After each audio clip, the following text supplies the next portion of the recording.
Hey everyone, Ben Coomber Radio, episode number 289. Now, this is the podcast's first ever three-way. Ooh. Who's with me on the three-way? Tim, David, School of Calisthenics, hello.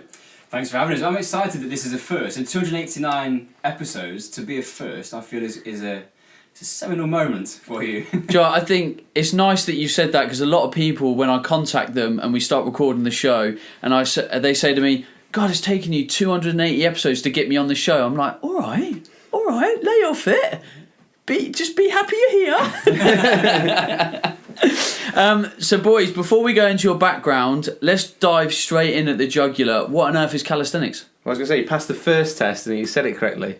A lot of time people get into that middle section with the S and the TH and they stutter around it. I've been to school, I did English. Most people have, yeah, but still we struggle with that. Calisthenics is often a common one, and other various forms of mispronunciation. So what is it? It means beauty and strength. It comes from the two Greek words of Does it really mean that, or did you No. make that up? Beauty in strength. Beauty and strength. So it's effectively, we refer to it as exploring your physical potential through bodyweight training. So it's bodyweight mastery, and that extends itself into things like handstands, human flags, muscle-ups, but it's all built around the basics of pull-ups, dips, push-ups, and then the lower body things are pistol squats and shrimp squats. So I'm using minimal amount of equipment to do some pretty awesome stuff. Sweet. Okay, so let's take this podcast on a little bit of a journey. What are your backgrounds? What got you to where you are now? What was the evolution into calisthenics? 'Cause I'm sure before you got into calisthenics, there was a wide background of training, sport, etc. Yeah, so I've been a professional strength and conditioning coach for about the last 10 years. Rugby player before that. I actually stopped playing rugby because I had multiple shoulder dislocations, 2 reconstructions. I'd done all the physio stuff in the book, and I just got tired of having a shoulder that wasn't attached to my body, and the rehab that goes along with it. So I stopped playing rugby and was moving to do more strength and conditioning work, specialising in Paralympic sport. And I was actually on holiday. My wife's South African, and they've got a great spot down by the sea near Cape Town. And I was like, I don't want to go to the gym in town. I'm going to give this calisthenics a go. Should be pretty good at it. Light frame, decent strength to weight ratio. And I decided I'm going to learn to handstand, because if I can do that, it's actually going to tell me that I've got a stable shoulder. And then the thing about calisthenics when people start is it's just addictive, because the rate of progression is so quick. Your skill acquisition is a large part of it. So you're going from literally from a train on a Monday, do something on a Wednesday you couldn't do 2 days ago. And when you've been in the gym, like playing rugby and working as a professional S&C coach, you've done all the hypertrophy stuff, you've done the strength training, I've tried power training, I've trained endurance, you're using all those different things to educate yourself around how to train athletes. And sticking an extra 2.5 kilos on a bar sometimes it can take a long time. And I got addicted by the rate of progression and that feeling of I'm learning to move in new ways, I'm becoming a better athlete because I've got all these new movement options and things that I can play around with. And the central thing that we talk around is we got back to the basics of play. Like learn to handstand, you have to be able to laugh at yourself because you're going to fail over and over and over again. And off the back of that kind of idea, we coined our strapline as redefine your impossible, because there'll be something you try and do on day one, like a planche. And the first time I tried that, I said to Jacko, look, I've got nothing in there. I have no way I'm doing that. But after a bit of time and breaking it down, all of a sudden you do something and there'll be a little bit of a glimmer and you go, do you know what? I'm not a million miles away from doing that. And then when you've done it, that changes the way that you see anything else in training, and it expands into other areas of life and career and that sort of stuff as well. But it's, that's the story. And we launched the School of Calisthenics in January 2016. And I've been trying to just share that message and the enjoyment that comes with it with as many people as we can. For sure. Let me pick up on a train of thought, because I'm doing an S&C course at the moment, so it's kind of fresh in my head, and I'm developing quite an interest in it. And there's a lot of old school ways of doing S&C. When we think about the gym and optimal performance, we think of squat, deadlift, power cleans. There's all these traditional movements in S&C. Then there's a conditioning side of it. That's great. Now, one of the things that my S&C tutor keeps sort of impressing on me as we go through the course is, I don't care what you do with an athlete. but you've got to justify it. Yeah. If I come to you and say, you're going to do this movement, why are you going to do with it? What's it going to improve? Are you testing against that movement? Now, I'm interested. You've probably had a fair few conversations with S&C peers. Let's say, I don't know, you've got a Premiership Rugby Club S&C coach and he's training a player in a certain way. Now, you guys are a massive fan of calisthenics.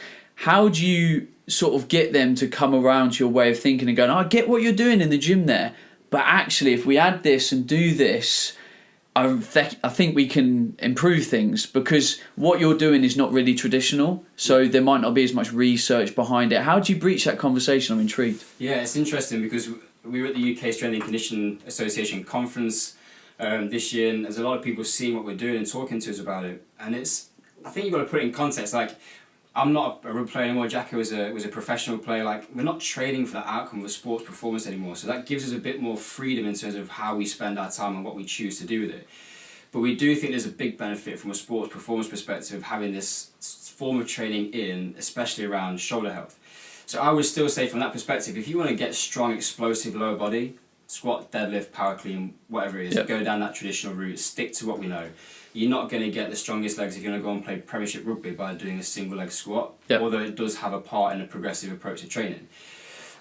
Whereas we go to the shoulder, well, this is some of the stuff that we're talking a lot around. Like, we do a lot of work in swimming, so if we test grip strength as a sign of shoulder health. Grip strength is scientifically proven to give us some indication of external rotator cuff health.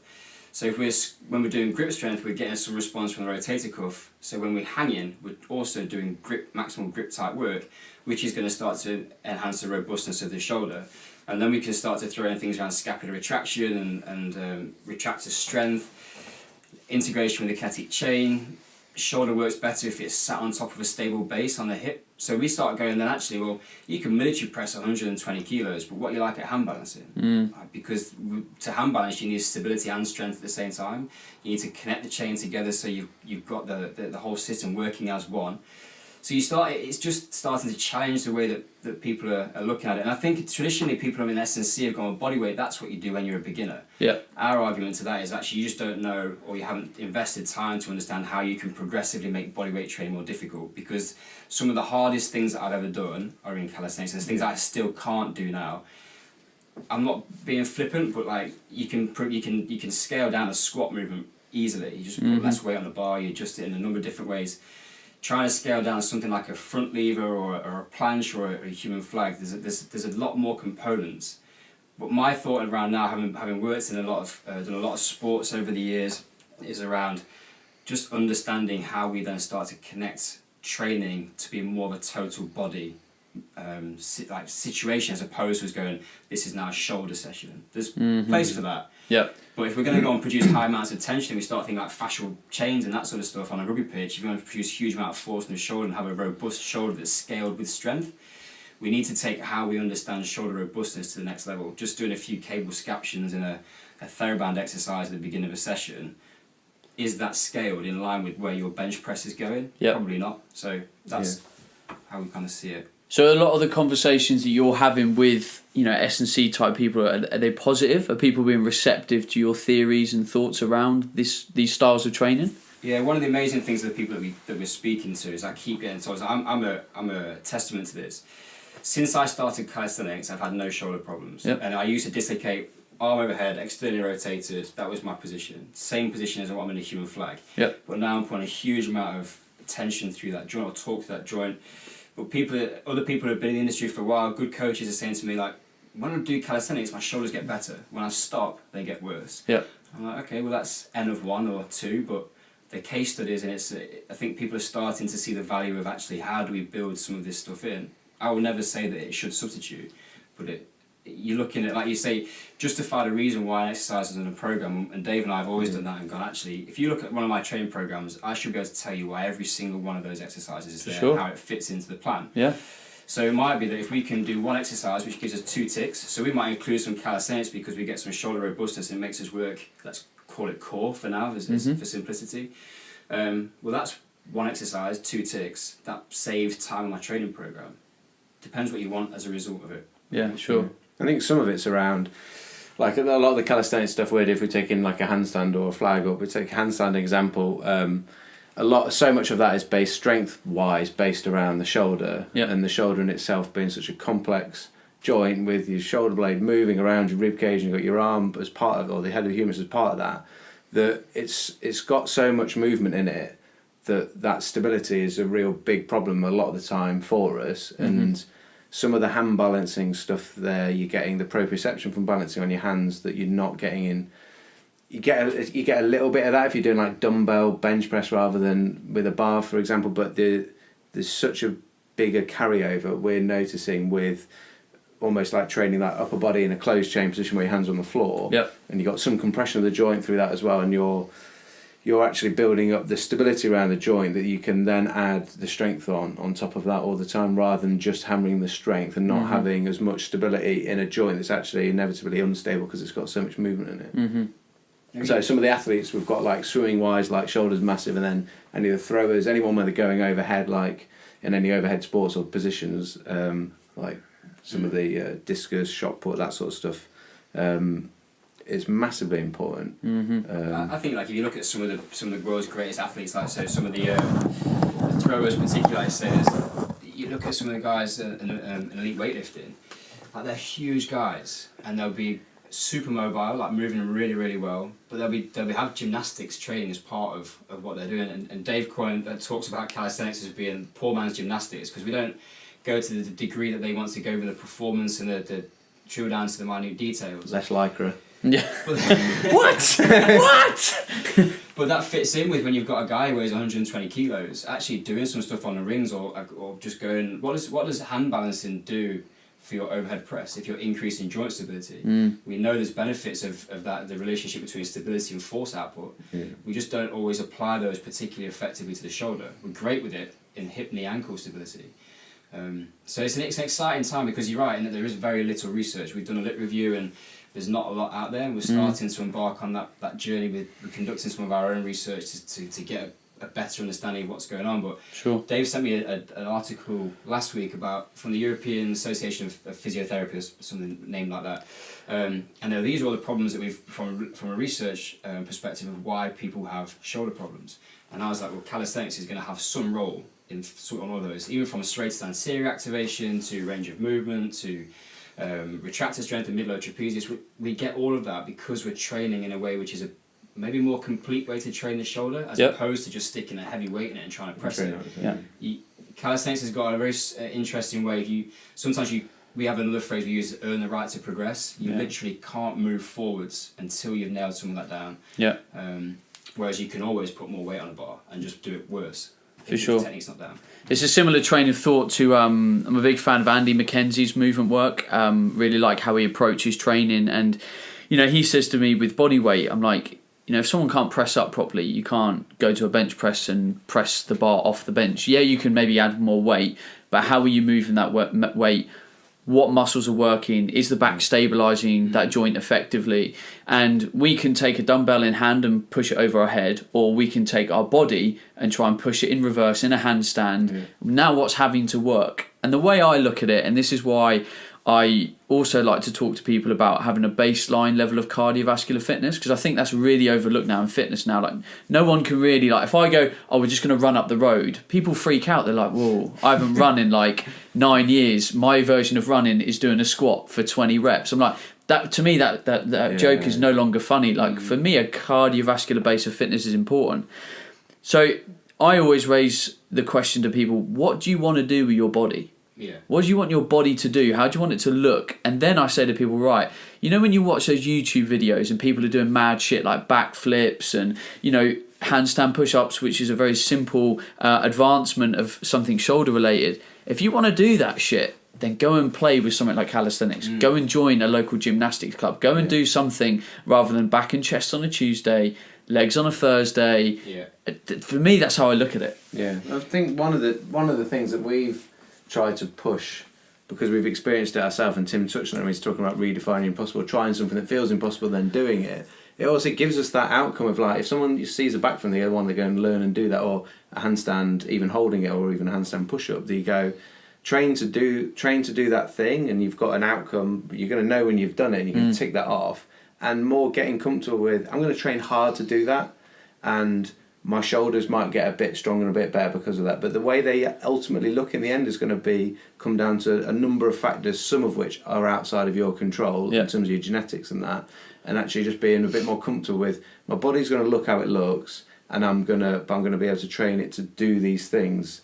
I know personally that's much more positive in my mindset rather than looking in the mirror and getting a bit funny because that shoulder's a bit funny compared to that one when I've smashed this one up playing rugby. And I just think that for us has been quite a positive thing around, rather than getting bogged down in necessarily how I look compared to what can my body actually do.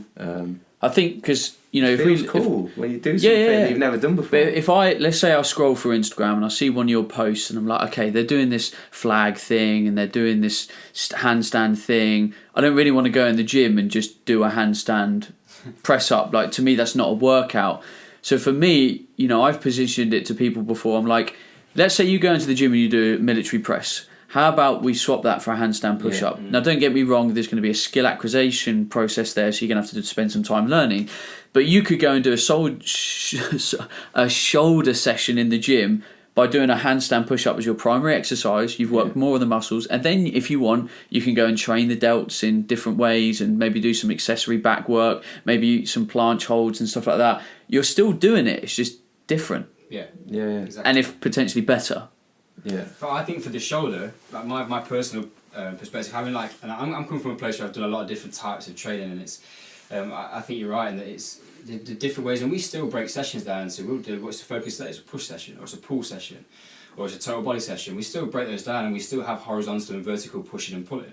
And it just depends on what we normally have, like a major movement goal that we're working towards, and then within that, so we'll focus some time on that. And then we'll have some time where we're then going, we call it capacity strength. We've got a framework which helps people guide them through a process to learning something new.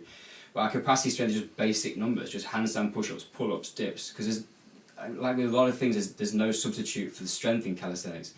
It's very easy to get caught up in the skill acquisition because it's the sexy part of it. It's really, you feel like you're doing something cool.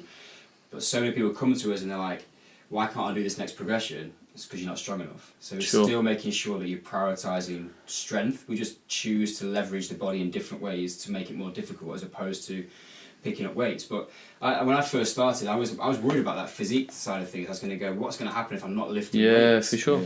So I said to myself... And I'd be the same. I don't want to lose my gains, man. Exactly, I said to myself, look, I know enough about training that if it goes, I can get it back. Yeah. So I said, I'm going to give myself 3 months and I'm going to see what happens. And part of my rationale in the back of my head was, no one ever looks at a gymnast and goes, terrible rig. Like, they look good, but they're not doing bench press. They look awesome. They don't lift any weight. But it's perfect. It's a well-balanced, symmetrical physique, and it does some cool stuff. Why would we not want to aspire towards that? And it doesn't mean we have to go and sign up at our local gymnastics club. That's accessible to people in the gym. But I like what you said about, I don't want to go in the gym and do that because it's not a workout. When we first started, we were rubbish. Like, bear in mind that Jacko played professional rugby for 14 years, and I kind of dragged him into calisthenics with me. I was like, I've been playing around with stuff, let's have a go. And then you kind of got bitten by the book.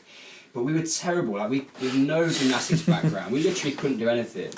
And people would come up to us in the gym. We tell this story a lot, but they would say, what are you boys doing when you're in the gym? Because it just looks like you're pissing about. And we're like, that is exactly what we're doing. And there was no one else was doing it. We were just next to a machine doing something that someone else was doing, leg press, and he's trying to do a handstand next to him. There wasn't space even really picky in the gym for it. People would get really in our gym it was okay. You've been to where we train and people were alright with it. But I could imagine in other gyms that people might find it a bit weird. Yeah. But we literally go in there and we didn't care. Because we were like, Dave was like, can you handstand on that? And there was one time we tried to do a human flag off a leg press. And it was almost that thing of I'm just going to break the rules of training and gym etiquette for a while because I just want to have some fun. Yeah. Because we'll tell me Ben about when you finished. Yeah, well, so, I Tim was saying, I just played rugby, played for every team at Nottingham apart from the women's. So I had a background. Got the hair for it. Now, yeah, Thanks for that. Used to be better. He's been giving you shit. And so I started. I had to retire from an injury and needed a job after rugby. Unfortunately, they don't pay you like a footballer, so you got to get a job afterwards. And that's where I met Tim and got into the S&C side of things with him. But at the same time, he was exploring doing some handstand work and getting into calisthenics. And I was once I was able to get over my injury, I wanted to be able to get back in the gym because I love training. Always loved it. It was like when I finished playing rugby, all I'm going to do is just fucking hammer the gym. Like that was what I knew I was wanting to do. So I didn't train for about 6 months properly. But when I could, back in doing weights. I remember being your favourite exercise, bicep curls. Stood in front of the mirror doing bicep curls like I was at uni. and I remember I literally looked at myself and I was like, "What are you doing? Like, isn't there something more exciting that you could do?" And I was sort of thinking, well, what else have I done today? I was like, I did upright row and I'd done a load of exercises, and I went, that's exactly what you used to do when your coach was stood there telling you what to do. Yeah. It was like, now you can do anything. And so I was like, okay. And I carried on doing bench press because I didn't want to lose obviously I've got a massive chest.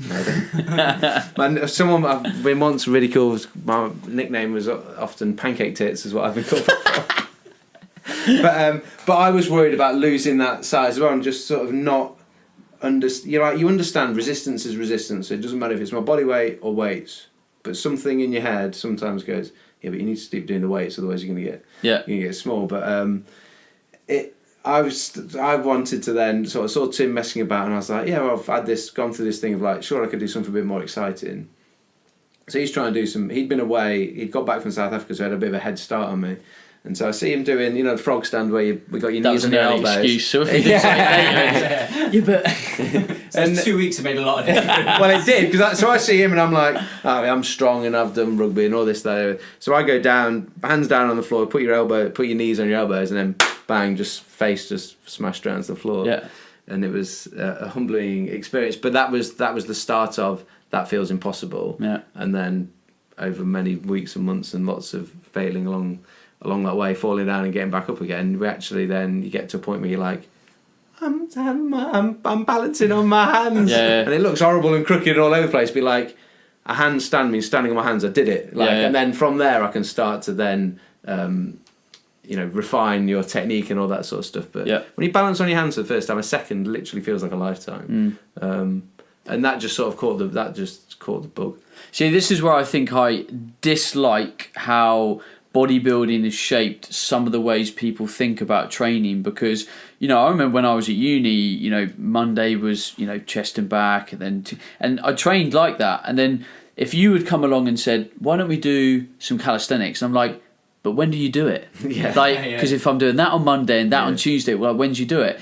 And people have got into this mindset that a week has to be a certain way in fitness, and if we talk about hybrid training now and just mixing things up, there's no reason why on a Monday you can't do your normal leg session, and then on Tuesday you do a load of upper body calisthenics, and then on Wednesday you go for a run, and then on Thursday you hopefully maybe have a rest or something, and then on Friday you're back to doing some upper body calisthenics with some other stuff, and then maybe you do some conditioning, and then on Saturday you just do what you want. You just go in and you do some bicep curls if you want to. You go for a swim, you just do it. And people are almost, for me, a little bit scared to do that because we've got into this pattern of training that kind of got shaped by bodybuilding a bit too much. I think some of it as well, we love as humans to give ourselves labels. So it's like, I train calisthenics now, or I do this or I do that. And rather than, for some people, if they get involved, we've got a free beginner's guide that we've got on our site, and we can link to that to help people get started. But when people have a bit of a play around with it, some people will go, okay, I can see how this is going to fit into part of my shoulder session, and it's just going to be part of my stuff that I do. Other people will just dab in and out of it, and then some people will sort of get to where we got, where you get caught by that bug, and then it's like, well, this is all I'm going to do. But there's rationale and reason. You're talking about why do you do things in a program? There's rationale and reason to go. You can go either way. You can go, I'm going to only do this because I want to work on these things, or it makes up a bit of my training program, a bit of my training week. I mean, people have got there's some confusion around how to structure that week. We get questions all the time. People going, "What's your training week look like? How do I structure it? What do I need to do?" And we always go back and go, "Well, it depends. What do you want? Like, do you want an all-round base of fitness, or do you want to be the biggest dude in the gym?" Because they're going to require different training weeks. So start with what you want, and then work backwards from there. And I think you're right in that it's bodybuilding, like even the research that's come out now around maximising like muscle hypertrophy. You're like, well, actually maybe a split routine isn't the best way. Maybe we should be doing total body. Because all we're trying to do is elevate protein synthesis for longer periods of time, more regularly. And it's 6 days in between chest sessions the best way to do that. So I think that's going to come through, but it's people are often looking for the perfect pill, and I think part of the issue is people want everything. And the other thing which makes it difficult, unless you're a professional athlete, you've got a lot of other stuff to throw into the mix. I've got a little boy at home, I've got a business to run, I've got all these other commitments. Sometimes I don't get to train 5 times a week. Sometimes I might do 1 session a week, and that's just what my life's like.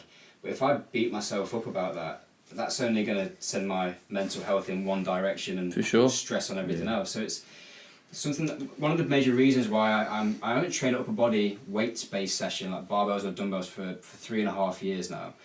So if I still do some stuff lower body, but everything else upper body will be calisthenics bodyweight based. But a lot of the way that I see movement now and what I want is, what do I want to be able to do when I'm 80? Because I'm not training for a sport anymore. I still want to be able to climb a mountain when I'm 70 years old, hopefully, if you're kind of blessed with health that lasts that long. And I still want to be able to play with my little boy, and I just think my focus around, I actually don't care about how big I am, even though I have these body dysmorphia demons ticking away in the back of my mind. So they're still a part of what I worry about, but not enough that I'm bothered about doing shoulder day and bicep day and calf day or whatever it is. I think that the fitness industry, I think, is in a really interesting place around that, and we talk quite a lot around the mental health issues around training and what people, like male society particularly, are the sorts of pressures that they're under, and the role of social media and fueling a certain amount of that. But I think with social media now, we get to see literally what everybody does. So we get to see what all the professional athletes and whatnot are doing, and rightly so. We go, well, if that's probably quite they're good things to do in terms of training. But I've been there as a professional rugby player where we trained hard and we did lots of stuff, and it was all because there was a game on Saturday that we needed to be in a best position and best physique and best trained for it.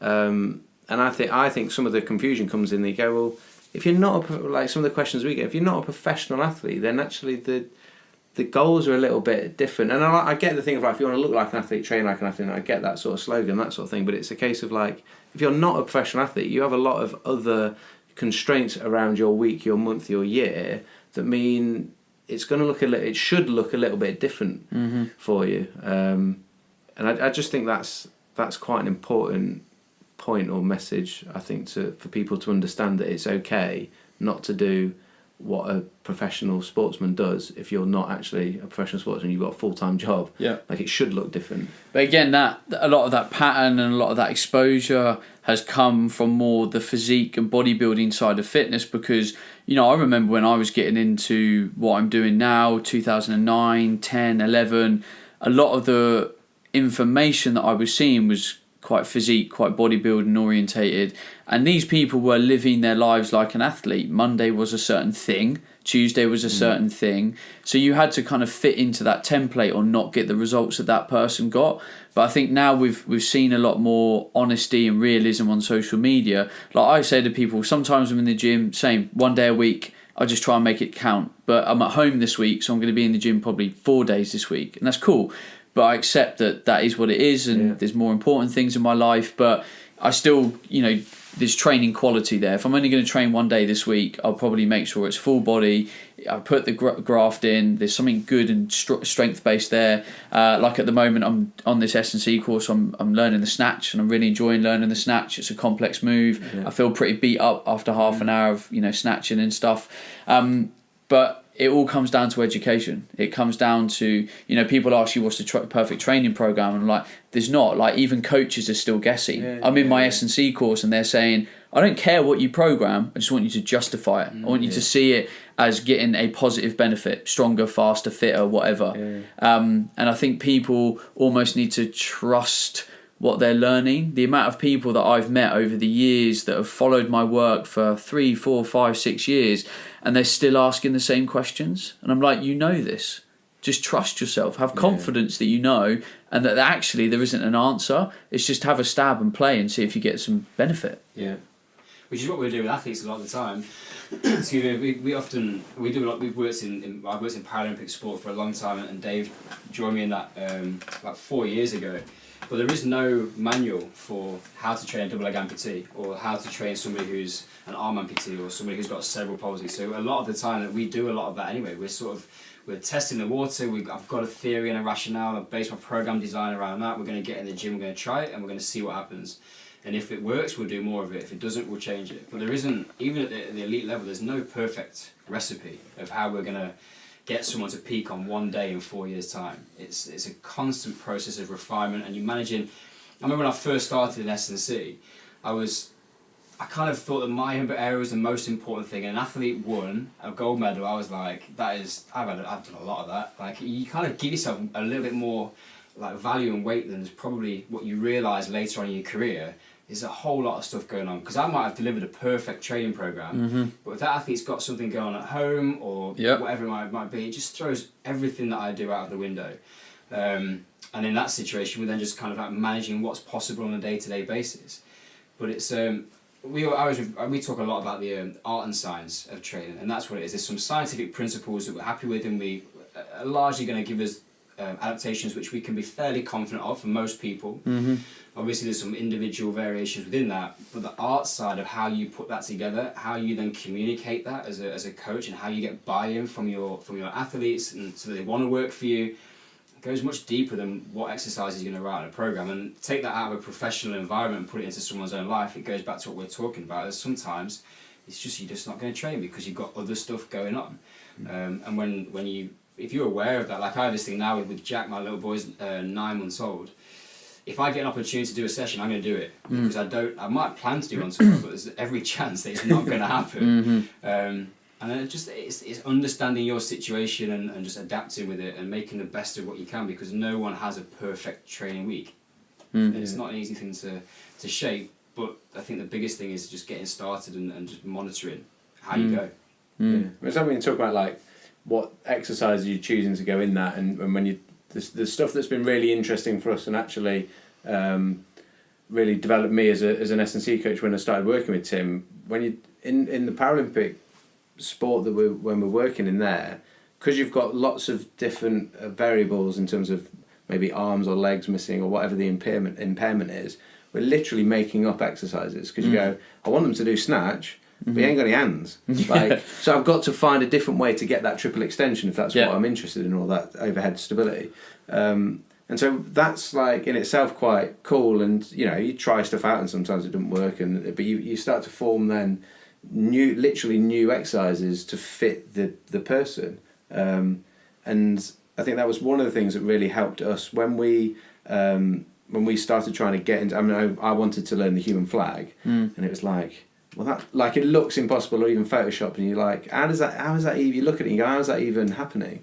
And I remember going on YouTube and typing in like how to human flag, like you do when you don't know how to do something, you Google it or you YouTube it, and it was just a dude in the park.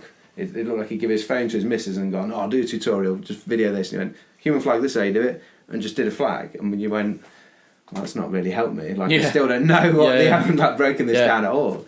So we sort of went trying to like reverse engineer the whole movement and go, well, when we're making up exercises for an athlete that's missing an arm, a leg, or whatever, it's like, can we not just apply those principles around training that we know? What are we trying to create in this human flag? And then just break that down into its simplest form, and then we just built it back up from there. And I think that's just been that in itself was only because we just wanted to learn it for ourselves, because we were trying to find a new sort of interesting way to train. And then it only got back, almost going back right to the beginning of the story. Tim said people in the gym were going, you blokes just look like pissing about. it turned into like, well, can you teach us how to do that? And it was like, well, we'll put a workshop on, and then it just sort of grew from there. And the gym went from in the gym, and themselves they went, well, that corner of the gym, do you want to, we'll put some bars in so you can just do all that stuff. And we're like, we probably better come up with a name for this thing. Shit. And it was like, oh, we've got another business. So what were you doing then that transitioned into the School of Calisthenics? Right back when we first started, so we're still running One Athlete, which is our performance sport business. So that's we provide like performance solutions and support for specifically the Paralympic athletes. And that's been something which we started after the Games in 2013. So that's still ongoing. So we now split the time between the two. And so we started Calisthenics as a side project. We were like, we'll put a couple of workshops on and we'll see what happens. Then all of a sudden we just started getting some more traction, and it came at a time where I think just generally the fitness industry started getting more interested in calisthenics. It started appearing in Men's Health, and people started to see more of it and want to start to learn to do something a bit different. So there's definitely the appetite coincided with when we were sort of playing around with it and starting to put some stuff out there. You're like the name of the first workshop you came up with, like this. Oh yeah. I think you're like this. You'll appreciate this. So the original concept with it wasn't school. It wasn't School of Calisthenics. No. It was Tim and Dave. It was called strength training for survival in the urban jungle, and I liked this idea. Catchy. Yeah. Rolls off the tongue, but I like this idea. We had two pillars of it. Was preservation and evasion, and how you were then going to use calisthenics to save your life in the urban environment. So if you were on holiday with your mates in Magaluf and you fell off a balcony, you would need to be able to do a muscle up to get back in, so you could just save your own life.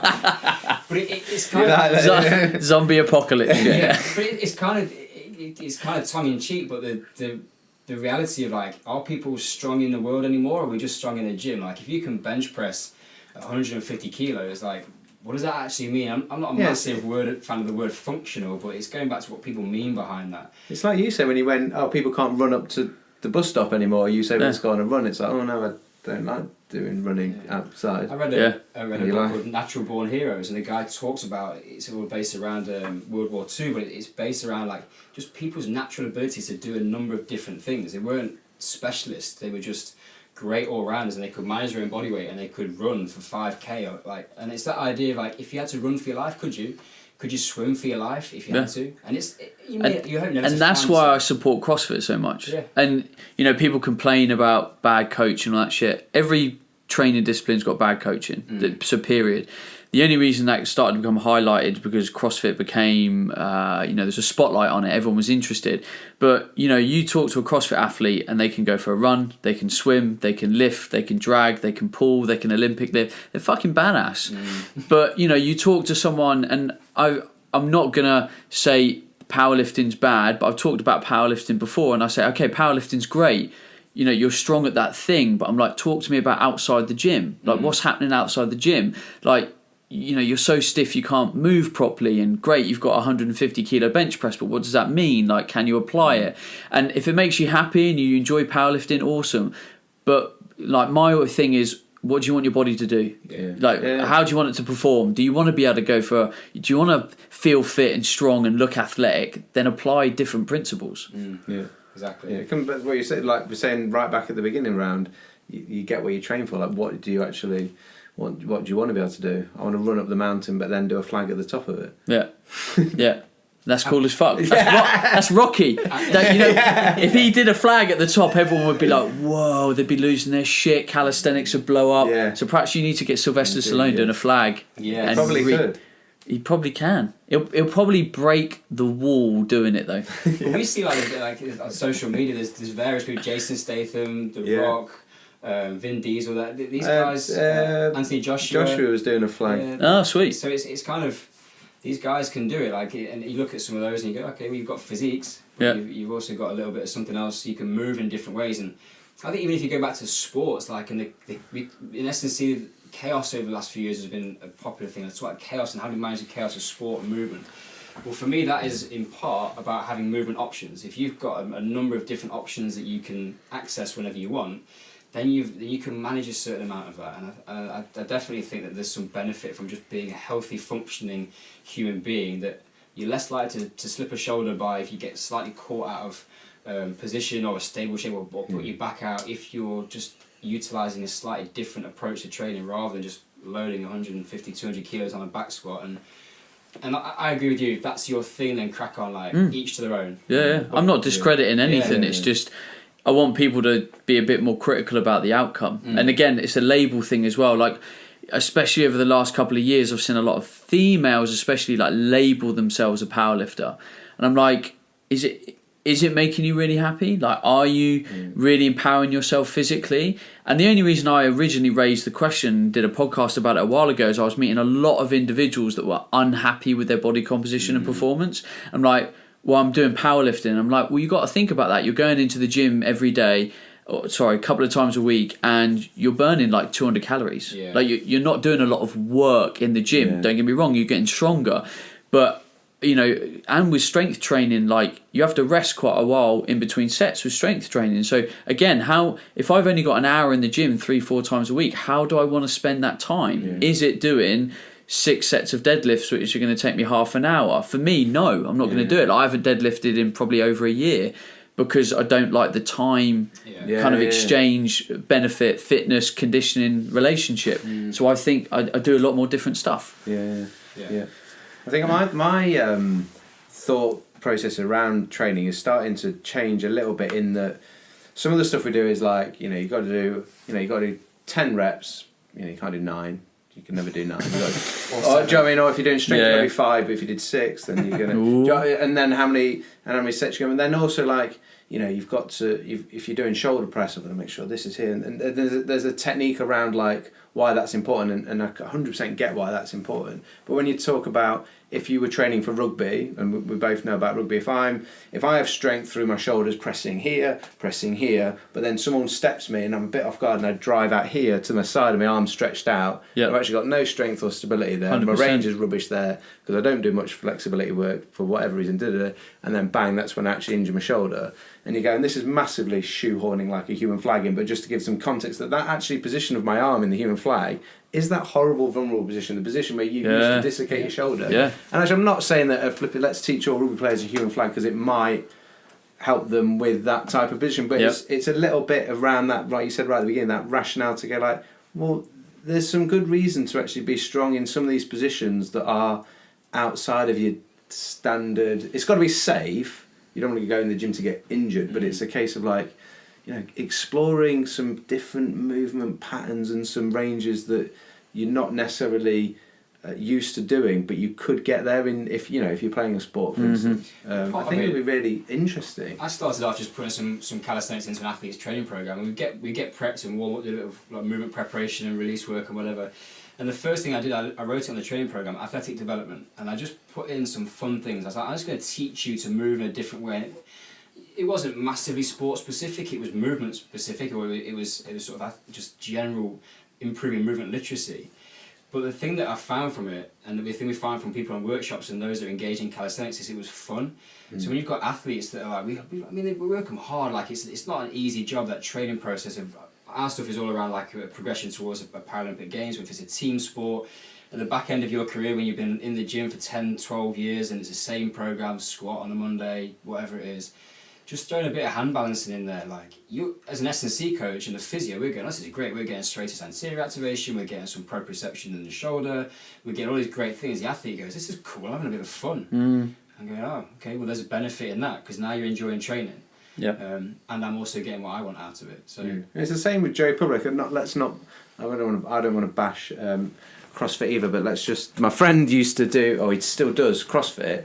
And he started doing it because he was quite heavily overweight, and he knew he needed to do some exercise, but he was like, he hates it. But he knows it's good for him, and he's lost like 3 stone doing it. And he's like, I hate it. And I'm like, and it's where you don't want to throw someone down, but in my head I'm going, I walk into the gym with a big grin on my face going, right, what impossible thing might I do today? Because there's some of it's like you're chipping away at something's impossible, and then there's some days where you go, that thing I've been working on and at the beginning you get easy wins because you're like new to it, and after a while when you've been at it a bit longer, like sometimes it takes 6 months, a year, or you've been working on something for like a couple of years or whatever, but there's a day where you then do it for the first time, and you never actually know when that day might be. It might be tomorrow for me if I go in the gym. You don't know. And training when you're not I go back to that thing I said about when you're not a professional athlete, training shouldn't be horrible. No. Because why? Like you said, why are you doing it otherwise? And yes, there's certain things you'd like to be in terms of being healthy, and we know the positive benefits of exercise. But there are ways we can train that like leave a smile on our face. I think for sure, and I think that's massively important. I think that's where people got caught up in the strength sports. Is there's a number associated to it, and I see it in fat loss all the time. I see my clients, and I coach people in big groups. I see my clients focusing on the weight on the scales. I'm like, fuck it, just stop it. Like you're letting your progress and your mental well-being being governed by a number on a thing on the scale, which you know, and trying to get people out of that habit is very, very difficult. And you look at it on the training side of things. Oh, I'm now at 100 kilo squat. I'm now at 102, and I'm like, okay, that's cool. But for me, genuinely, I don't care. I don't care if you can lift more of me in the deadlift and you can. It doesn't matter. I want to be strong, happy, healthy, and I feel that if I need progress in some area, then I apply the right tool to improve that progress. But I'm not governed by numbers. It doesn't make me happy or sad. But there's a lot of people that need that, and I find that a little bit sad. And that's what I want people to realise, is that no one's judging, or if they are judging you, they're not very nice people. Like if someone's going, oh, I think less of him because he's got 20 kilo less than me on the deadlift bar. I'm like, what the fuck? Really? Yeah. And I think sometimes I found that one of the frustrations I've not got a big frame and I don't hold muscle mass particularly easy. It's hard work for me. So I'd gone through phases of trying to put a little bit more weight on and done big hypertrophy blocks and go away on holiday for a couple of weeks, and it just falls off me. And there's maybe pick apart the training process behind what I've done, but the same thing happens with some of the strength gains. You can work super hard to get up to that level. You might PB on your squat or your bench or whatever it is. And then there's a period of time that number will dwindle a little bit because you're not training it, you're not pushing it that hard. I'll go outside now and do a handstand, and I've taught myself something which I can just have fun with. It's a lasting, for now at least, a lasting movement that I can do, change the way that my body can move. And like you say, I'm not reliant on whether that's 150 or 150. I don't think I've ever lifted 150 of anything. But I'm using it because there's probably very strong people listening. 150 Maltesers? Grams? During a Netflix binge? Yeah, maybe. But I like the idea of just like you upgrading your hardware a little bit. Like there's something which is rooted into the system of I can now move. And we have days where I go away and we come back and, you know what, my back lever, which is the first thing I actually learned to do, feels flipping ropey. But a little bit of a touch up and a little bit of a week or so, okay, back in the locker. You just refresh that pathway. Strength is hard, I've worked for a long time in a job of getting people strong. Like I get it, and I get the importance of it. I'm not belittling it in any way. It's just for where I'm at 37 next week. My priorities are slightly different, and I place less importance on those things. And I think ultimately I'm a much happier person as a result. But that's me, and it'd be different for somebody else. Yeah, of course. It's like the sustainability or the longevity of, like, you say, if you're just hammering for your PB deadlift, like, at what point are you going to stop doing that, as opposed to you going, the longevity of you, say you've learned a handstand, and then if you carry on doing that, what are you able to use that training methodology to continue to be able to do that as you get older, rather than being, remember when I had some building work done in my house, the massive builder goes like, oh, you know, he knew I played rugby, and he's, oh yeah, I used to train bodybuilding. It gets me a picture up from back in the day when it was, you know, and he wasn't that old, but he was massively out of shape, and it just obviously what he was doing wasn't, it got him to a point for the thing that he did, his show, whatever, but it wasn't sustainable for him long term, and that just again comes back to that, like, what do you want out of it? And some people will go like, all I want to do is when I'm 30, I want to have a great rig, and I don't care what it's like when I'm older, and that's cool as well. That's fine. It's like, yeah, and it doesn't matter. But you just got to raise the question, is what you're doing actually making you happy? You're enjoying it? Is training fun? Is it purpose driven? I get the whole skill acquisition thing. Like I've mentioned the snatch. I'm enjoying the snatch at the moment because it's a skill acquisition.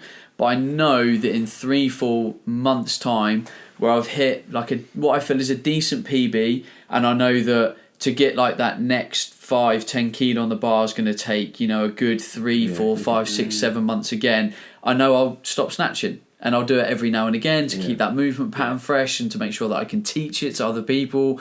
But I get that. And I think you don't see that in a lot of people's training programs, just going through cycles of playing and learning new skills. It's like sometimes the most exciting people might get is they learn a variation on a row or something. I'm like, sweet. Put the cable low rather than high. Change my world.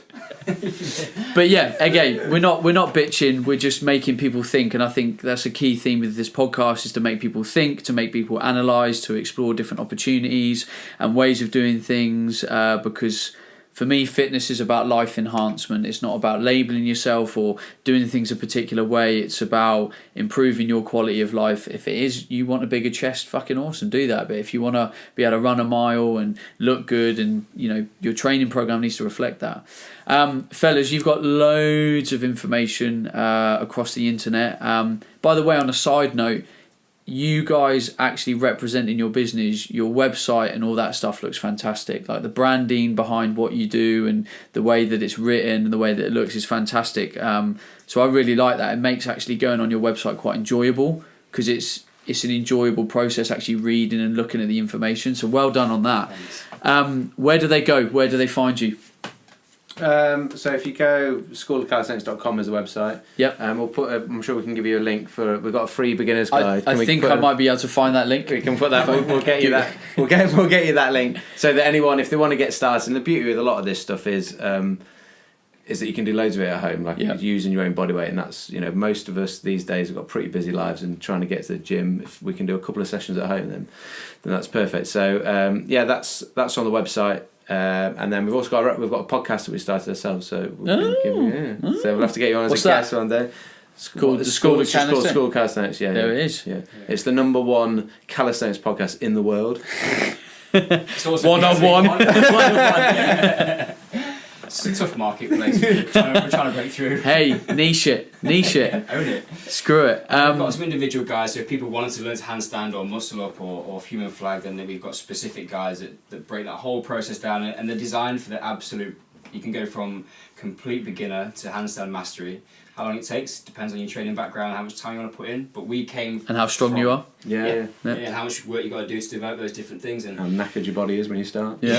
From what else you've been doing before. Professional rugby you've played before you start. But we started from the beginning, and it's all broken down with scientific strength and conditioning principles to take people from nothing to achieving something impossible. Yeah, most people will come on our workshop. They'll try. If I say a crow stand, like in yoga or frog stand, most people listening, if they've heard of that, have had a little go at home, and they didn't smash the nose on the ground. So they're already better than I was when I started. Yeah. That's genuinely. You're a professional athlete then.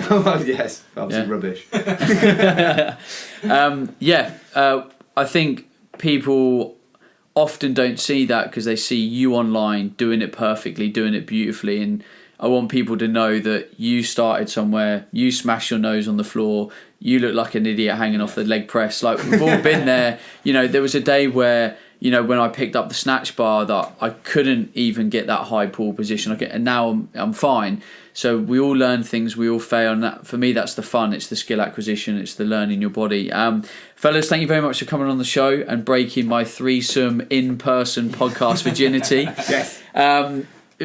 People listening, if you would like to go and find out more about what these boys are doing, Tim and David, then go to the schoolofcalisthenics.com, find them on social media as the School of Calisthenics, look up their podcast as well, the School of Calisthenics, and get some lots of free information. Follow them on social media. They're always doing a lot of cool stuff. They're always showcasing a lot of their students doing their cool stuff, because these guys are teaching other people, they don't know how to do it, and now they're learning how to do it. Otherwise, I will be back on the show next week. Who is my guest? I've no idea, but if it's a Q&A show and you want your question asked, then email bencoomber@gmail.com with the subject line podcast. If you've listened to this for the first time, thank you for tuning in. If you've never left us a review on iTunes, then please go over to iTunes, leave us a review. That's how new people find the show, and that's how the show is supported in iTunes. Otherwise, I'll see you next week. Fellas, say goodbye. Goodbye. Goodbye from me. Stay awesome. Hey everyone, Ben Coomber Radio, episode number 288.